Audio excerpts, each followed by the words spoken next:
membawa kita dalam doa. Kepada Cerin, Ibu silakan.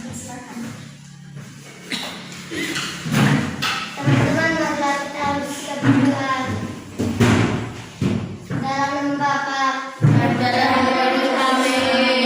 Allah Bapa dalam surga, puji dan syukur kami aturkan kehadirat-Mu atas berkat dan rahmat-Mu, sehingga Kau berkumpul di sini untuk melaksanakan tugas kami.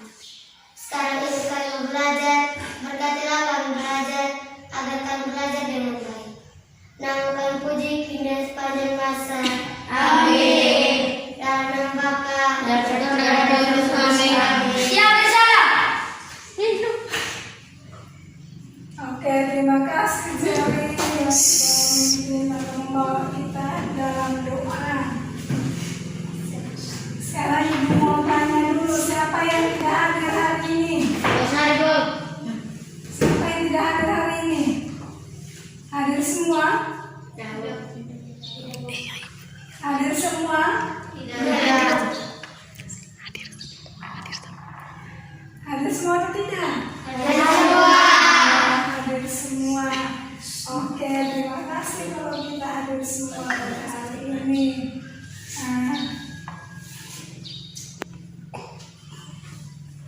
Anak-anak, ya, kita sekarang ini lagi gencar dengan wabah corona atau virus corona. Ya, virus corona ini melanda seluruh dunia, tersebar di seluruh dunia, bukan hanya di negara kita saja, bukan hanya di tempat kita ini saja, tapi tersebar di seluruh pelosok. Ya, seluruh dunia. Maka dari itu kita perlu menerapkan pola hidup bersih dan sehat. Nah, bagaimana cara kita menerapkan pola hidup bersih dan sehat? Yang pertama, kita harus apa? Mencuci tangan. Sudah cuci tangan sebelum? Sudah cuci tangan atau belum tadi? Sudah. Oke, sebelum masuk kelas tadi kita sudah mencuci tangan. Terus yang kedua itu apa?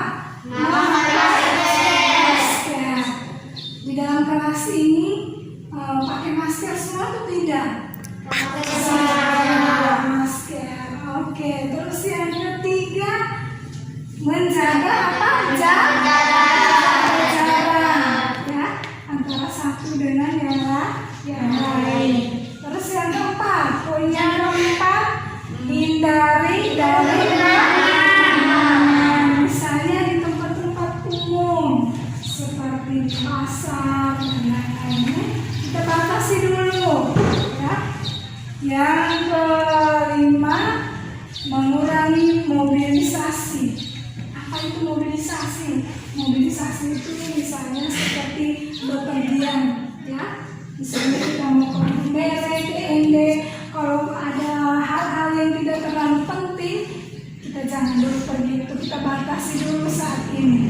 Ya, kalau kita sudah benar-benar menerapkan pola hidup, ya, kita sudah menerapkan pola hidup bersih dan sehat, otomatis Ibu yakin dan percaya, Ibu jamin kita semua terhindar dari apa? Virus corona. Oke. Kita hari ini belajar tentang tema 2. Tema 2 ini kita belajar tentang apa ini? Energi. Nah, pada subtema 2 ini kita belajar tentang manfaat energi. Ya, hari ini kita belajar tentang selalu berhemat energi. Khususnya subtema 2 kita belajar tentang manfaat energi. Ada pun tujuan yang harus kita capai pada hari ini. Yang pertama, siswa mampu menemukan gagasan pokok dan gagasan pendukung yang diperoleh dari teks visual. Ya. Yang kedua, siswa mampu menyajikan gagasan pokok dan gagasan pendukung yang diperoleh dari teks siswa. Yang ketiga, siswa mampu menjelaskan hak dan kewajiban sebagai warga masyarakat dalam kehidupan sehari-hari. Yang keempat, siswa mampu menceritakan pentingnya kerjasama dalam melaksanakan hak dan kewajiban sebagai warga masyarakat dalam kehidupan sehari-hari. Oke, ini adalah tujuan pembelajaran yang harus kita capai pada hari ini. Nah, sebelum kita lanjut, Ibu bertanya dulu. Kemarin kita sudah belajar tentang apa? Materi kemarin kita belajar tentang apa? Teks petunjuk, Ibu. Teks petunjuk. Pintar. Tepuk tangan untuk Jenny. Pastinya ya, materi kemarin yang kita belajar, kita pelajari. Nah, siapa yang tahu apa itu teks petunjuk? Coba. Apa itu teks petunjuk? Sudah kemarin materi itu, ayo. Teks berisi arahan untuk melakukan sesuatu. Oke, teks petunjuk adalah teks yang berisi arahan untuk melakukan sesuatu. Itu materi kita sudah pelajari kemarin ya. Ibu ingatkan sekali lagi, teks petunjuk adalah teks yang berisi tentang arahan untuk melakukan sesuatu. Nah, kalimat yang digunakan dalam teks petunjuk itu berupa kalimat perintah. Ibu kasih contoh lagi, misalnya Darwis, tolong matikan lampu di kamar. Nah, itu merupakan kalimat perintah. Oke.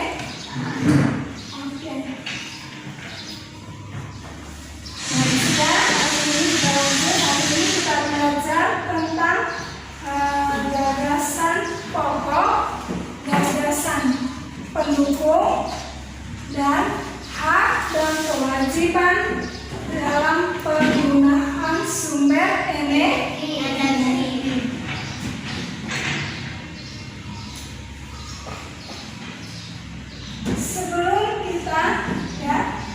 Sebelum kita belajar untuk menemukan gagasan pokok dan gagasan pendukung dalam teks visual, ya, kita harus mengetahui terlebih dahulu apa itu gagasan pokok dan apa itu gagasan pendukung, serta bagaimana cara kita menemukan gagasan pokok dalam suatu teks.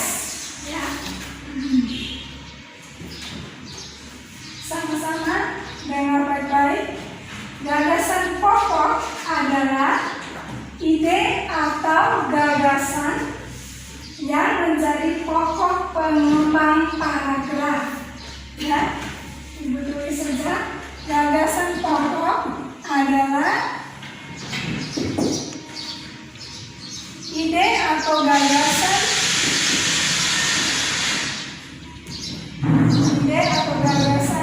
yang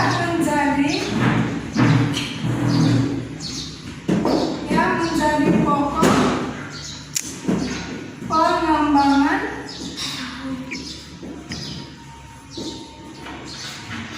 paragraf.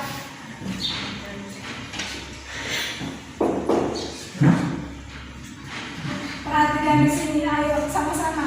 Gagasan pokok adalah ide atau gagasan yang menjadi pokok pengembangan paragraf.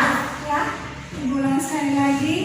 Gagasan pokok adalah ide atau gagasan yang menjadi pokok pengembangan paragraf. Nah, kita sudah tahu apa itu gagasan pokok. Sekarang kita perlu pelajari juga apa itu gagasan pendukung. Gagasan pendukung adalah gagasan pendukung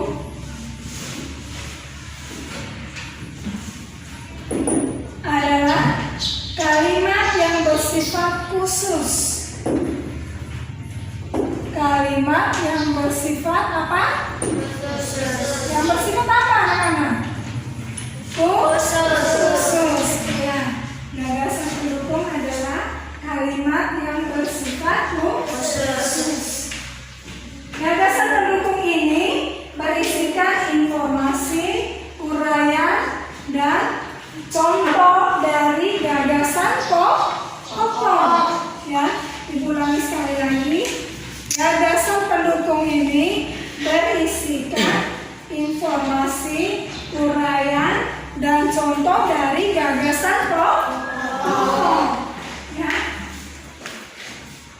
Oke, setelah kita mengetahui pengertian dari gagasan pokok dan gagasan pendukung, sekarang kita akan pelajari bagaimana cara menemukan gagasan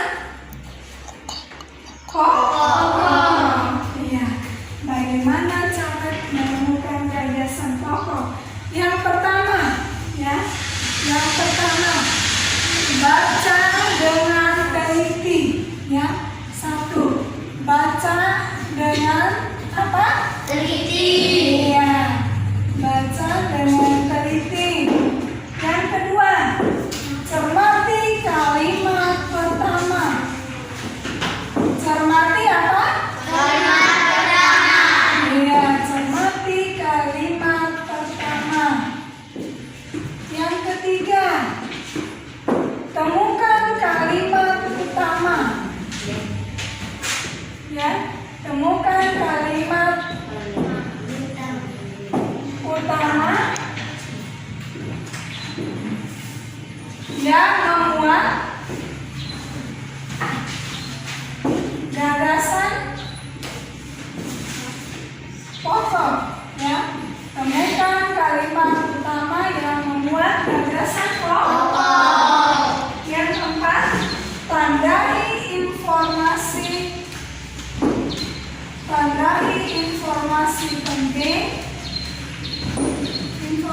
penting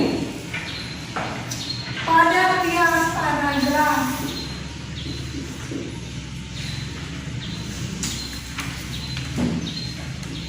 Ya.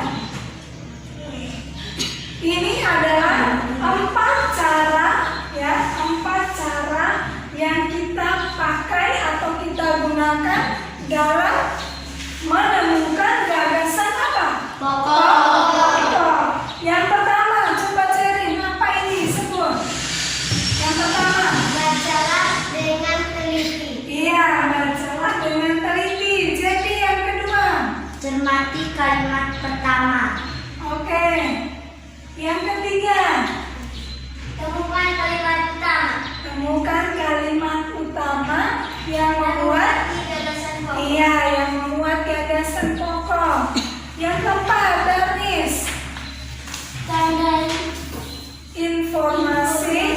penting pada tiap paragraf. Iya, tandai informasi penting pada tiap paragraf. Ingat baik-baik, itu adalah 4 cara yang kita pakai dalam atau untuk menemukan gagasan pokok dalam suatu teks. Oke. Sekarang kita perhatikan teks yang Ibu sudah bagikan tadi. Ya, berdasarkan cara yang ada, kita coba belajar untuk menemukan gagasan pokok dalam suatu teks. Ya, oke. Ini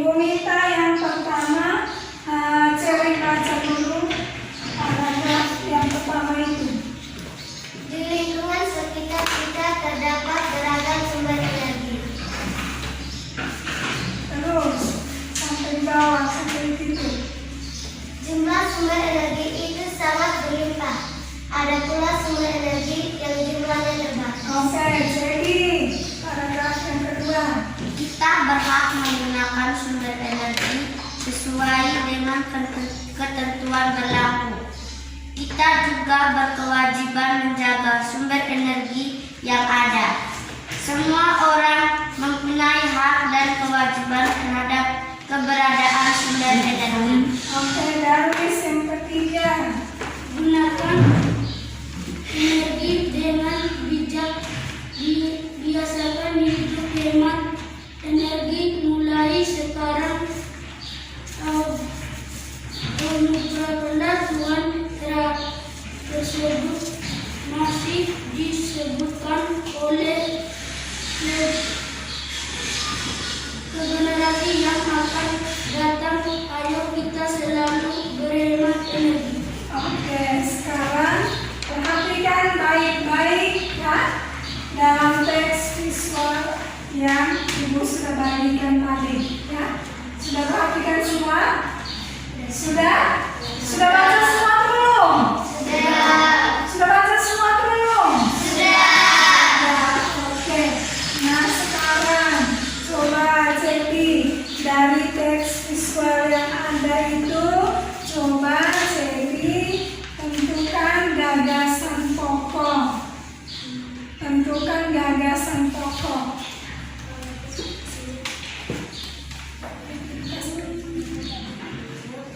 Kita berhak menggunakan sumber energi sesuai dengan ketentuan berlaku.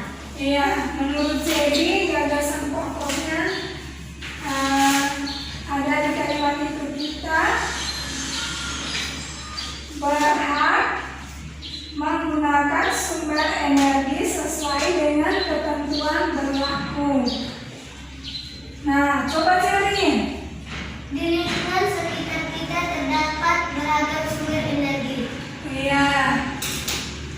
Jawaban yang tepatnya adalah di lingkungan sekitar kita terdapat beragam sumber energi. Ya, itu gagasan pokok dari teks tersebut. Ya, gagasan pokok itu dia terletak pada awal kalimat biasanya. Bisa paham sampai sini? Bisa. Bisa tidak? Bisa. Oke. Nah, sekarang yang berikut. Kalau ini kita sudah mengetahui gagasan pokok yang ada pada teks ini adalah di lingkungan sekitar kita terdapat beragam sumber energi. Nah, sekarang Ibu mau tanya, gagasan pendukung yang terdapat dalam teks ini ada di bagian mana atau terdapat di bagian mana? Coba Darwis, gagasan pendukungnya terdapat di bagian mana? Biasakan hidup hemat energi mulai sekarang. Menurut Darwis terdapat pada kalimat yang biasakan hidup hemat energi mulai sekarang. Coba Kamil. Semua orang mempunyai hak dan kewajiban terhadap keberadaan sumber energi. Oke, gagasan pendukung yang ada pada teks visual itu adalah semua orang mempunyai hak dan kewajiban terhadap keberadaan sumber energi. Oke, kita sudah belajar tentang gagasan pokok dan gagasan pendukung yang terdapat dalam teks visual. Nah, setelah kita menemukan gagasan pokok tadi, sekarang kita belajar tentang hak dan kewajiban kita, ya, hak dan kewajiban kita dalam penggunaan energi. Ya, sebelum kita belajar lebih jauh, kita harus tahu dulu apa itu hak, ya, apa itu hak dan apa itu kewajiban. Ayo, siapa yang tahu apa itu hak? Siapa yang tahu? Coba. Hak kita mematikan televisi. Kalau menurut Cerin, hak kita mematikan televisi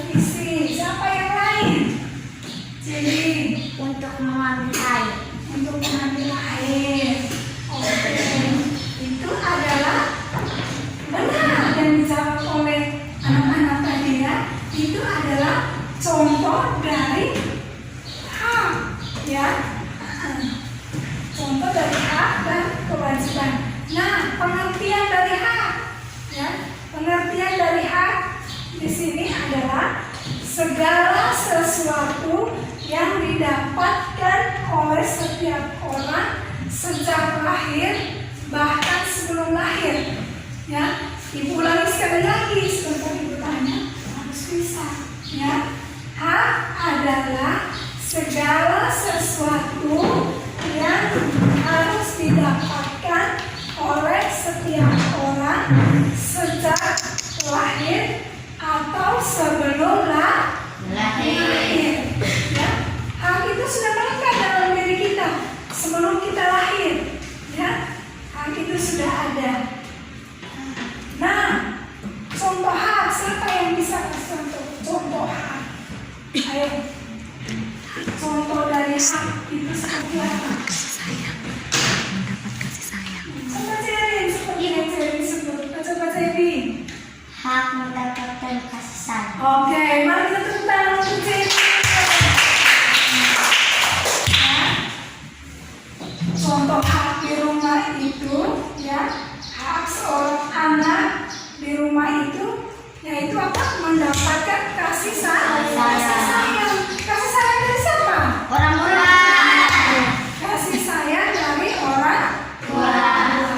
Nah sekarang kalau hak kita dalam penggunaan sumber energi di rumah itu seperti apa? Contohnya seperti apa? Dalam penggunaan energi, sumber energi. Contohnya seperti apa? Hak kita ya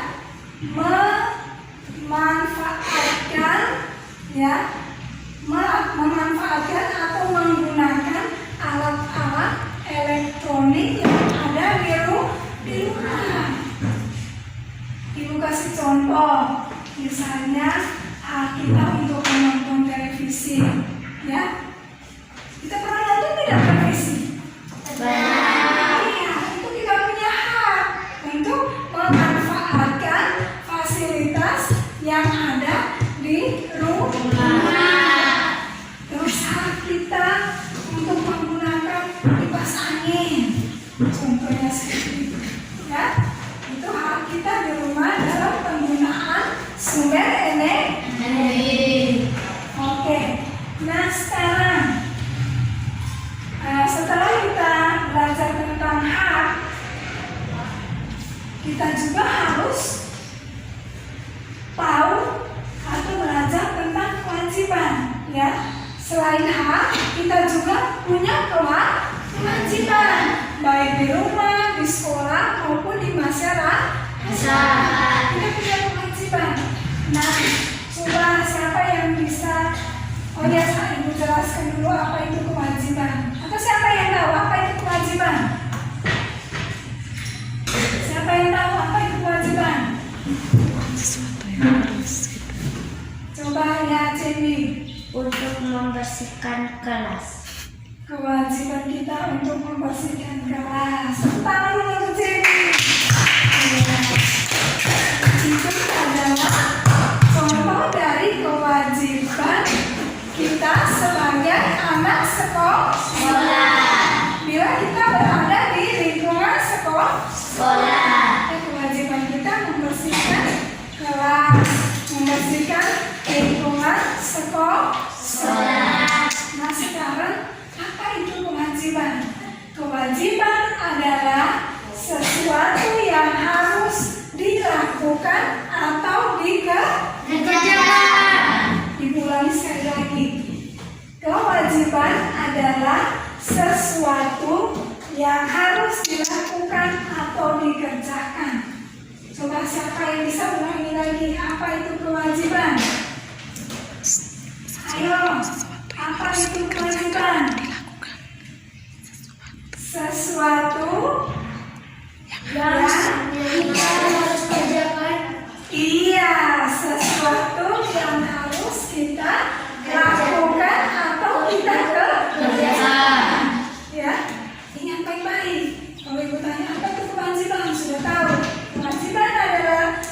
sesuatu yang harus dilakukan atau dikerjakan. Nah, contoh kewajiban kita di rumah apa? Siapa yang tahu? Contoh kewajiban kita di rumah. Siapa yang tahu? Ayo. Menghormati orang tua. Menghormati orang tua. Siapa lagi? Membantu orang tua. Membantu orang tua. Siapa yang lain lagi? Iya, tepuk tangan dulu untuk Sherin sama Darwin. Ya, contohnya yaitu menghormati orang tua, ya, terus membantu orang tua. Kita sudah mendapatkan hak kita tadi, ya? Sudah atau belum? Sudah. Apa hak kita di rumah? Iya, mendapatkan kasih sayang. Kita sudah mendapatkan hak kita. Sekarang kita punya tugas atau kewajiban kita, yaitu apa? Menghormati orang tua, membantu orang tua. Itu adalah kewajiban kita sebagai apa? Anak di rumah, ya. Oke. Nah sekarang, kalau kewajiban kita di rumah dalam penggunaan sumber energi, misalnya seperti apa? Mematikan televisi. Iya. Siapa yang lain lagi? Mematikan lampu. Mematikan lampu. Oke, tepuk tangan dulu untuk teman-teman saya. Tadi kan hak kita sudah kita berhak untuk menonton televisi. Nah, kewajiban kita untuk menghemat energi atau untuk menghemat sumber energi tadi, kita harus matikan televisi bila kita tidak lagi apa? Atau matikan lampu pada siang hari. Jangan matahari sudah mulai muncul atau bersinar, harinya sudah siang, kita masih menyalakan lampu. Itu terjadi pemborosan. Kita tidak lagi hemat terhadap energi. Jadi kewajiban kita di rumah itu harus menghemat energi. Dalam arti kalau kita sudah tidak menonton lagi televisi, kita matikan televisi tersebut. Kalau siang hari kita matikan lampu. Tidak perlu kita gunakan lampu, tunggu malam hari dulu baru kita menggunakan lampu. Atau kita gunakan kipas angin pada saat cuacanya panas. Jangan cuacanya dingin atau pada saat hujan kita hidupkan kipas angin. Ya, itu berarti kita tidak lagi hemat energi. Ya, kita tidak lagi hemat energi. Oke. Kita sudah belajar tentang hak, kewajiban, ya, di rumah, di sekolah. Ayo coba perhatikan dulu gambar tadi. Nah, sama-sama perhatikan gambar. Ada yang saya bagikan. Ya, itu gambar apa yang pertama itu?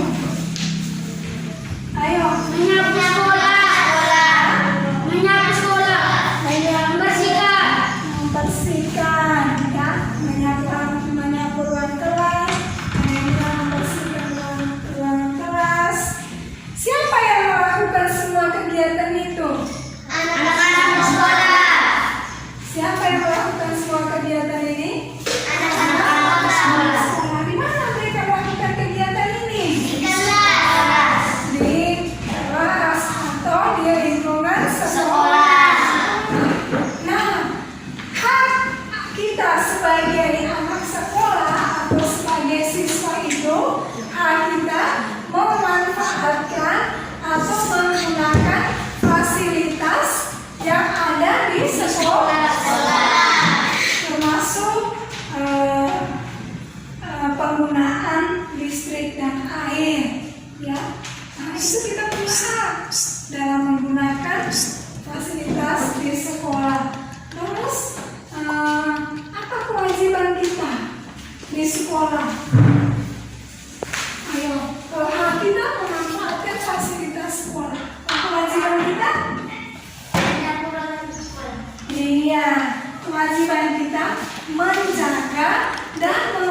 membersihkan ruangan kelas, lingkungan sekolah. Ya, menjaga dan membersihkan lingkungan sekolah. Ayo coba perhatikan gambar yang kedua. Perhatikan gambar yang kedua. Gambar apa ini? Ayo. kita membersihkan lingkungan. Iya, mereka lagi membersihkan lingkungan atau orang lagi melakukan kegiatan kerja bakti membersihkan apa nih? Lingkungan. Ya. Nah, hak kita sebagai warga masyarakat yaitu kita berhak tinggal di lingkungan yang bersih, ya. Kita berhak tinggal di lingkungan yang bersih. Nah, kewajiban kita apa? Membersihkan kelas. Membersihkan lingkungan. Ya, itu adalah kewajiban kita, ya. Kita sudah mendapatkan hak kita. Ya, tinggal di lingkungan yang bersih. Hak kita mendapatkan air minum, mendapatkan air yang bersih, misalnya mendapatkan air bersih. Air bersih itu kita gunakan untuk masak, apa lagi? Minum, mencuci, ya. Jadi itu hak kita menggunakan air. Nah, kewajiban kita di masyarakat itu apa? Ayo. Harus membersihkan Lingkungan, karena kita punya hak tinggal di lingkungan yang bersih. Karena kewajiban kita harus membersihkan apa? lingkungan. Terus kewajiban yang berikutnya kita harus menghemat penggunaan air. Misalnya hak tadi kita menggunakan air bersih. Jadi hak kita wajib menghemat. Ya, kita harus menghemat penggunaan air.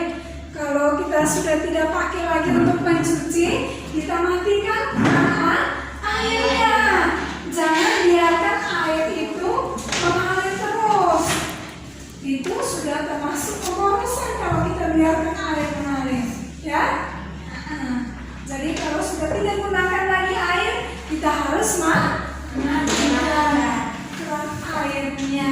Karena orang lain juga membutuhkan air. Makanya kita harus apa? Menghemat dalam pemakaiannya. Sampai di sini bisa paham? Bisa. Bisa tidak? Bisa. Oke. Sekarang Ibu kasih LKPD-nya. Silakan selesaikan LKPD yang Ibu sudah berikan tadi, ya. Selesaikan LKPD yang Ibu sudah berikan tadi. Jangan lupa ditulis nama kelas. Silakan selesaikan LKPD sekarang.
Oke, sudah selesai mengerjakan LKPD-nya. Sekarang kumpul LKPD-nya.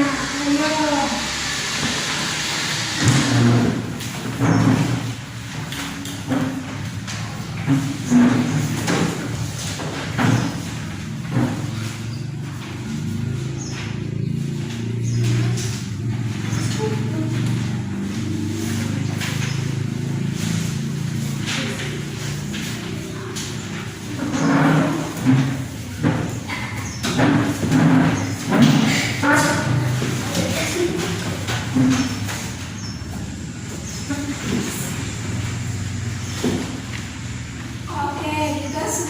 selesai mengerjakan LKPD-nya. Nah, sekarang Ibu mau tahu sejauh mana pemahaman anak-anak tentang materi yang sudah Ibu berikan ini. Sekarang kita melakukan atau melaksanakan evaluasi, ya. Dibagikan soalnya, nanti dikerjakan. Setelah itu dikumpulkan kembali ke Ibu. Ibu akan memberikan nilai, ya.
Oke, sudah selesai mengerjakan evaluasi. Mari silakan kumpul.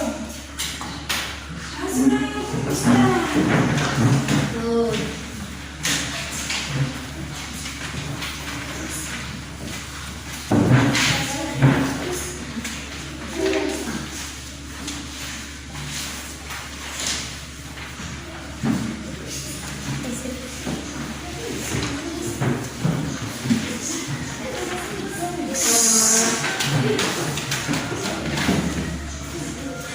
Ada yang belum kumpul? Sudah semua.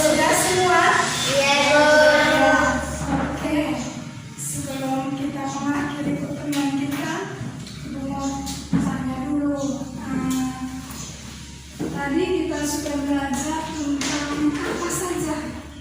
Gagasan pokok dan gagasan pendukung. Oh, iya. Ini gagasan pokok, gagasan pendukung. Apa lagi? Hak dan kewajiban. Penghemat energi. Oke. Kita sudah belajar tentang gagasan pokok, gagasan pendukung, hak dan kewajiban dalam penggunaan sumber energi. Nah sekarang, apa itu gagasan pokok? Coba, siapa yang masih ingat? Saya. Oke, Jerin. Gagasan pokok adalah ide atau gagasan yang menjadi pokok pengembangan paragraf. Iya, gagasan pokok adalah ide atau gagasan yang menjadi pokok pengembangan dari sebuah paragraf. Ya, sudah tahu itu pengertian dari gagasan pokok. Oke, ingat baik-baik. Nah, terus sekarang, apa itu gagasan pendukung? Ya, JB, silakan. Gagasan pendukung adalah kalimat yang bersifat lebih khusus. Iya, gagasan pendukung adalah kalimat yang bersifat lebih khusus. Ingat baik-baik, kita sudah belajar tentang gagasan pokok, gagasan pendukung, apa itu gagasan pokok, apa itu gagasan pendukung, dan cara menemukan gagasan pokok. Coba, siapa yang masih ingat cara menemukan gagasan pokok? Yang pertama itu apa? Ayo. Baca dengan teliti. Baca dengan teliti, pintar. Apa lagi? Cermati kalimat pertama. Iya, cermati kalimat pertama. Yang ketiga, Tentukan kalimat yang menggambarkan gagasan pokok. tentukan kalimat pertama yang memuat gagasan pokok. Yang keempat, Tanda yang berpasang sedikit pada tiap paragraf. iya, tandai setiap informasi penting yang ada di setiap paragraf. Ya, itu adalah 4 cara yang kita gunakan untuk menemukan gagasan pokok. Selain gagasan pokok, gagasan pendukung, kita juga sudah belajar tentang apa tadi? Hak dan kewajiban. Apa itu hak tadi? Ayo, coba. Apa itu hak? Ayo. Hak apa tadi hak? Segala sesuatu yang diperoleh apa? Sejak ya, bahkan sebelum lahir. Ayo coba sama-sama. Apa itu hak? Hak adalah segala sesuatu yang diperoleh Sejak lahir. atau sebelum lahir. Ya, ingat baik-baik. Ya. Coba siapa yang ulang lagi, bisa ulangi lagi. Apa itu hak? Ayo. Apa itu hak? Segala sesuatu. Segala sesuatu yang terus. Ayo harus berani. Segala sesuatu. Yang diperoleh dari lahir ataupun sebelum lahir. Iya, tepuk tangan untuk. Ya, segala sesuatu yang diperoleh sejak lahir atau sebelum lahir. Ya. Terus apa itu kewajiban? Kewajiban adalah apa? Dan Iya, jadi. sesuatu yang kita harus kerjakan. Iya, sesuatu yang harus kita lakukan atau kita Kerjakan. ingat, ya. Setiap kita itu mempunyai hak dan kewajiban yang harus kita lakukan. Setelah kita mendapatkan hak, kita juga punya kewajiban, ya. Setelah kita mendapat hak, kita juga punya kewajiban untuk melakukan sesuatu, ya. Oke, materi kita sampai di sini dulu. Nanti besok baru kita ketemu lagi, ya. Besok kita ketemu lagi dengan pembelajaran yang berikutnya. Ya, baik. Tugas yang Ibu sudah berikan itu nanti tolong pulang kerjakan tugas itu dan pelajari kembali materi yang sudah kita dapat hari ini. Ya, ingat baik-baik. Pulang ke rumah kita pelajari kembali materi yang sudah kita pelajari hari ini.